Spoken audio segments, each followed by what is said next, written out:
Hi, and welcome to a new William Hououin's Apple Arcade Adventures. It's a series where I play 15 to 20 minutes of an Apple Arcade game and tell you what I think about it. Today we are looking at Trials of Mana, which is a remake of a 1995 game, I think, that was a sequel to Secret of Mana.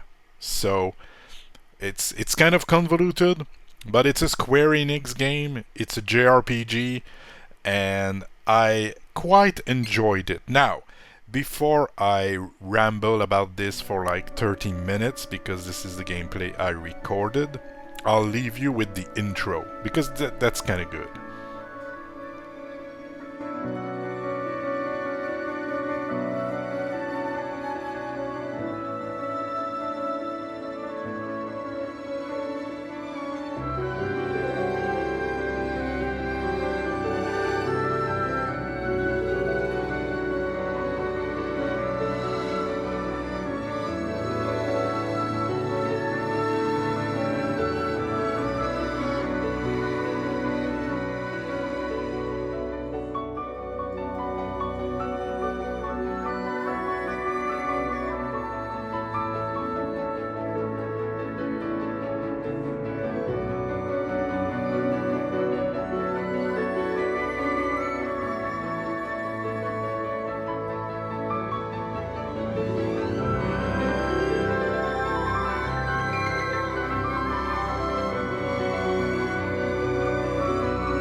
Alright, somewhat of a long intro, but when I recorded the gameplay, I kind of enjoyed it, so I thought I would give you the same experience that the one I had. So, Trials of Mana. I was supposed to actually do Final Fantasy IV. You know, we are eating good on Apple Arcade JRPG-wise right now.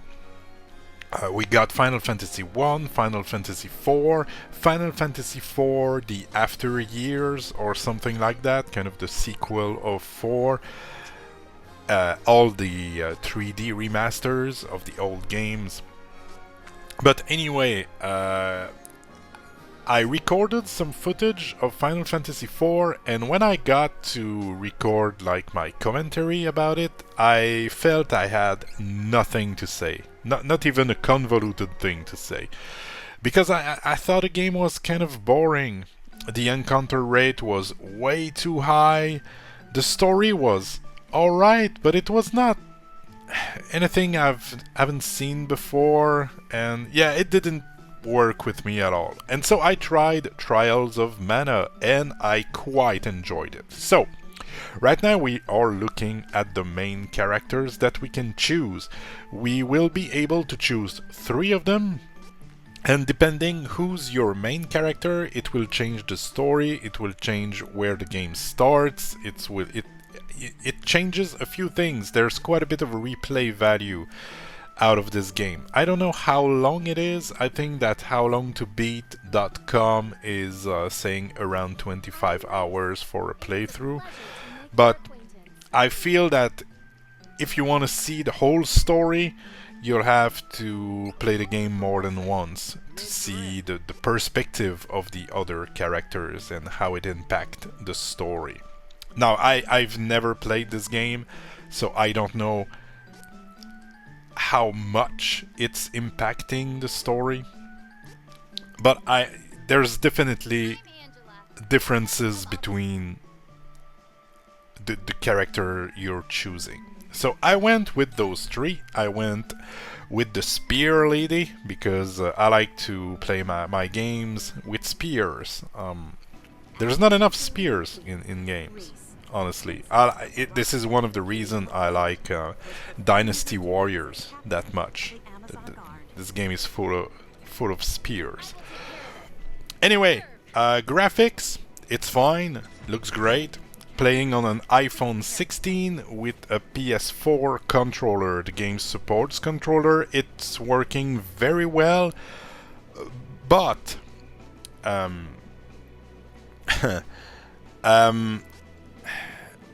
you cannot rebind the control, and in 90% of the games I'm playing, like, basic attack is square. In this game, square is dodging. So it's yeah. You will see in the footage, I'm desperately trying to rebind the controls, but it doesn't seem that it's something that's possible. Now, I've played for 30 minutes and I was getting already used to it. It's not a big deal. It's just it was weird for me. But works great with the controller. I had no problem with the performances of the game. Everything's fine. On that end, I have nothing to say. I thought it looked fine. It's kind of a, the Apple Arcade version. It's just like the game is available on Apple Arcade because it's already a few years old. The Trials of Mana remake. The OG was in the 90s, but they remade it. I don't have on me like when it was first remade. Anyway, but 2015 maybe, something like that. But anyway, on the story side of things, at least if you start with this character, you're kind of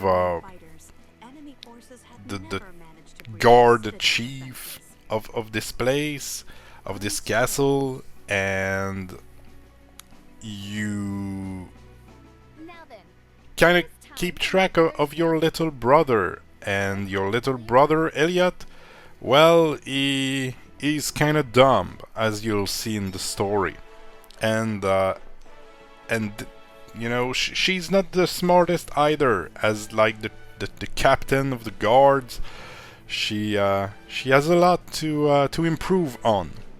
Let's keep it at that. So I never played Secret of Mana. I have a few stories about the game, because back in the days, we're talking like early 90s, my cousin and we were both pretty into games, and he was subscribed to Nintendo Power, and on one of the issues he got, they talked about Secret of Mana, the upcoming RPG. And we were ecstatic. We were reading about this. There was some kind of day and night cycle, which was incredible for the time. It was on the SNES. And we were super into it, like, oh my god, this is gonna be epic. And neither of us ever got our hands on it. You could not order your games like on Amazon way back when. and we were both in, you know, we were not in poor families, but we didn't have everything we wanted when we wanted, so we were getting games on our birthday or Christmas, and if our parents didn't found the game at the store, well, it was pretty much tough luck. You had missed your chance. And so anyway, we never got our hands on Secret of Mana. Way later, I tried the game on emulator, and yeah, it left me a bit underwhelmed. So I never played Secret of Mana. And so this game here, Trials of Mana, is in the same universe. I don't know how much of a sequel it is. Like, I don't think there are recurring characters between the two games. I don't think it's like a direct sequel. I think it's more like in this, just in the same universe. But you know, if you have a lot of info and want to educate people in the comment section, feel free to do it. But yeah, during my 30 minutes of gameplay, I followed the story. It was super enjoyable. The combat is great. I like that it's, even though it's a JRPG, I like that the combat is in real time. It's kind of in locked areas, like you encounter an enemy and it locks you in somewhat of a invisible circle where you cannot really move out of, and so you fight the enemies and then you can go back to exploring. But I like that there's no like long screen transition. This was a thing in my 20 minutes with Final Fantasy IV on Apple Arcade. It was like the encounter rate was super high. I was walking like five step in the overworld, and boom, combat. And it's not like you enter combat automatically. No. There's some kind of animation that brings you in the combat place to do your turn-based stuff. I mean, and it's usually how it works. It's nothing new. It's nothing weird. But it's just, I thought, oh my god, this game is like 30 hours long. I can't. And yeah. This one is way more palatable to me. Lot more fun to interact with. I would recommend it. And it's available on a lot of platforms too. It's on Steam, I think it's on Switch. If I remember correctly, it's still on the regular App Store. You can just buy it. So yeah, those two guys that are talking to the little prince, surely they're good guys, right? They just want to show him some magic trick. That's gonna be great. If this game was set in a modern context, those two guys would have come up to the kid in a big white van, and they would have offered him candies. This is what would have happened. I'm pretty sure.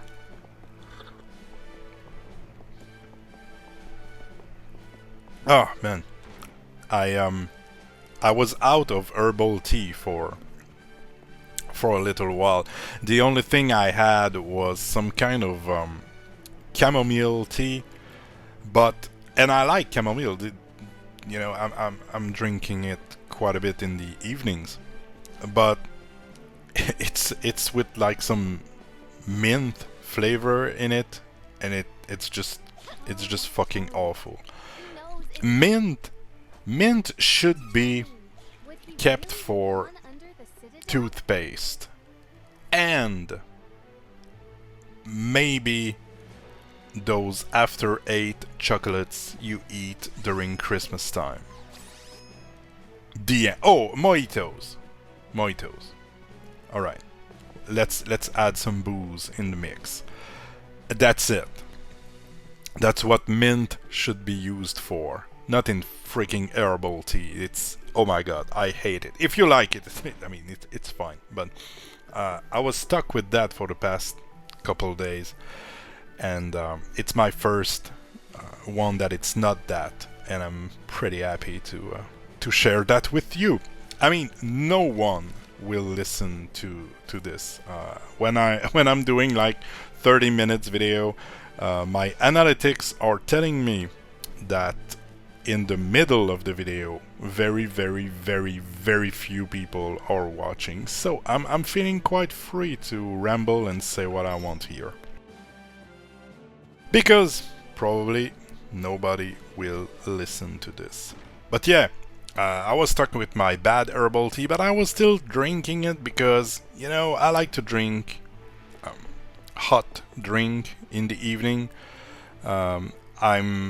I mean, what I really like to drink in the evening is like whiskey, but I don't allow myself to drink whiskey on weekdays. It's for like Friday and Saturday night, so during the weekdays I'm drinking herbal tea. And so I was still drinking it, but today I went to the store and got myself a good ginger and lemon herbal tea. I really like those, and it's quite fantastic. So here are two guys again, wanting to show some super magic trick. What they want is to turn off like the wind protection of the city so they can invade. Like we all understood that way before.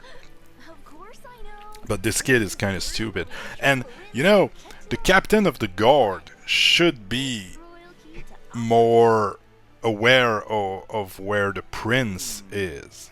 That's kind of crazy. When I was watching the story unfold, while it was entertaining, I think it's fine.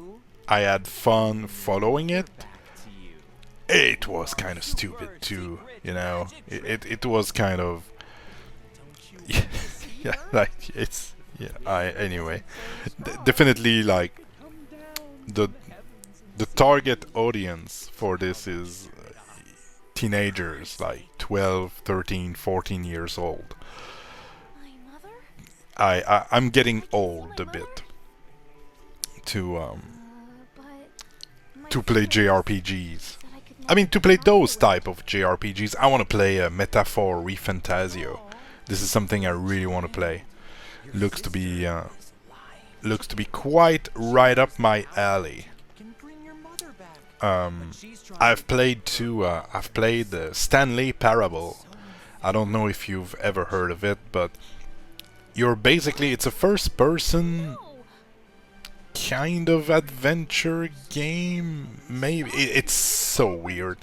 You're working in an office, and there's this voice telling you what to do, and the game is not long. There's a bunch of different ending, and it changes every time you go in. Like a loop is like 15 to 30 minute max, and you're following the thing, and then you will have a choice to go in the left door or the right door, and the narrator will tell you, oh, Stanley's going to the left door, but then you choose right, and then the narrator will say, well, Stanley didn't listen to, you know, the direction I was given, and so he's gonna get into some trouble. And anyway, it's been a very long time since I laughed out loud at a game. This is incredibly funny. I really enjoyed it. Highly suggest Stanley Parable. The thing is, it came on PS Plus, so it was kind of free to play for me. So I decided to try it out, and it was a lot of fun. I still have a few things I want to do. I want to try out a few other routes to see what happens. But anyway, that was a more, funny but mature game in a way. It was not I mean, a teenager could play it, but the target audience I feel is people on the working side of things. See, she's just freaking running away, leaving her little prince. I think it's her brother, if I remember correctly. The footage was recorded a few days ago. And I haven't played it since. Still have it on my phone. I really want to play it. I was finishing to that was on my PS5 that I was playing Stanley Parable. On mobile I was playing through Netflix games. I've played Death's Door. It's kind of like it's a top-down action adventure game. It looks like Zelda, but it's actually closer to Dark Souls, mostly in the discovery of things. And I just finished it a few days ago, and I was in awe in front of this game. This game respected me. Not everything was told to me like I was a kid. I had to find things, understand things on my own with the clues the game were giving to me. Like some games nowadays, you enter a room and there's a puzzle. Let's say you have to shoot an arrow in the eye of the statue to make the door open, and the game doesn't even let you take it in and find it on your own. You enter the room and your sidekick will say, maybe you should shoot an arrow in the eye of the statue. It's like, oh, come on, let me look at the room and let me figure it out. And Death's Door was that. You had all the tools, all the clues were there, and you just had to look and try out a few things. And it was not complicated. I was just happy to not have it all spelled out for me.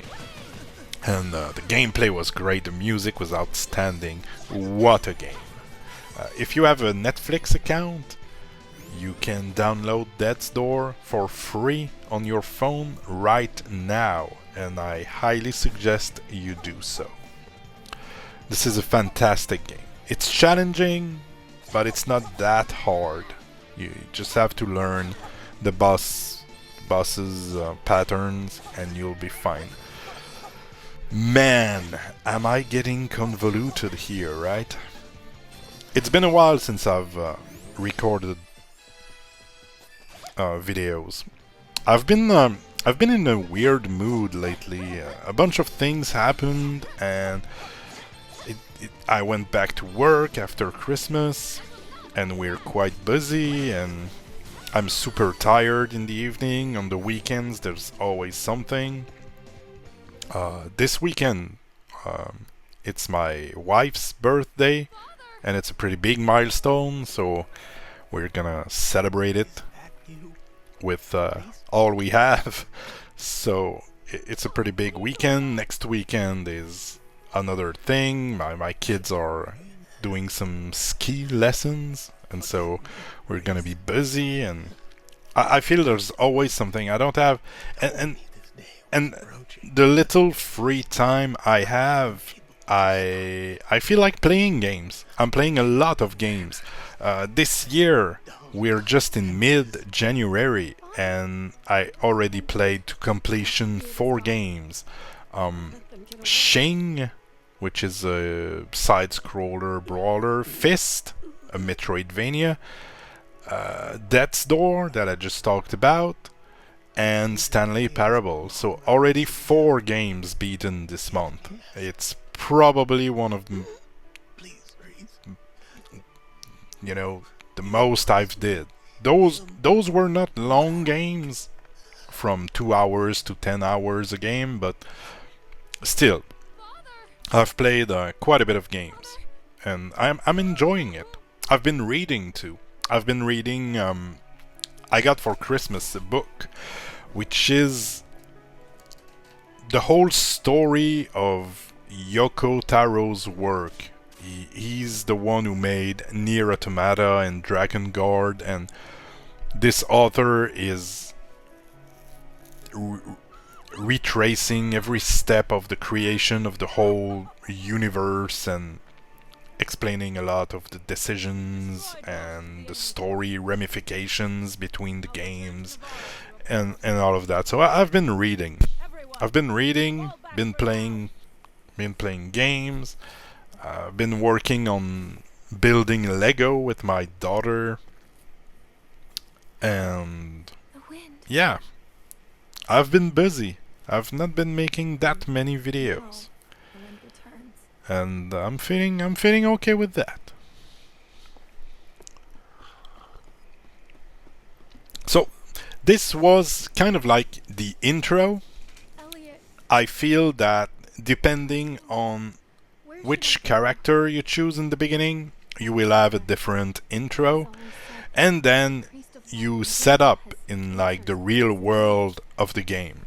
And this is kind of where I'm at now. Like I said, I have not played it since. I mean, it's just from like 2-3 days ago. Like I said, I still have it on my phone. I'm super interested to continue. This is one of the games that should be featured in my December 23rd video of the games I've finished in 2025.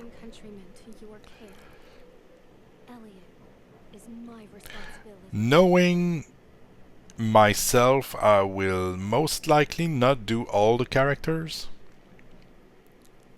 but I sure hope I'll finish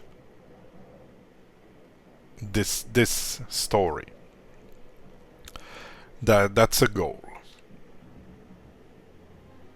I wear my mother's ribbon with pride. May it protect Voice acting is pretty alright for a game of this, I don't know how to say, of this caliber, of this scope. Scope is the word I'm looking for.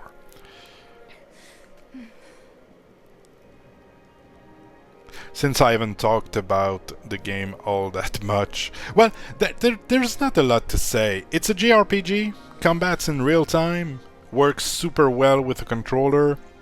Didn't try playing with touchscreen, but obviously it's an option. No performance issues. Story is interesting. Combat is fun. So it's really all positive. Just the button binding is kind of weird. Like, yeah, it's the Nintendo way of doing things, and I'm very a PlayStation guy. You know, on PlayStation, X is yes and circle is no, but on Nintendo it's kind of the opposite. Like, where you would have circle, it's yes, and where you would have X is no. So it's messing me up a bit. It's the Nintendo layout buttons. If you're playing Nintendo games, you should feel right at home playing Trials of Mana with a controller. But that's enough. That's enough rambling. That was crazy bad. I'm sorry, but I had fun recording it, so I win. Go do something else now. Go play games. Bye bye.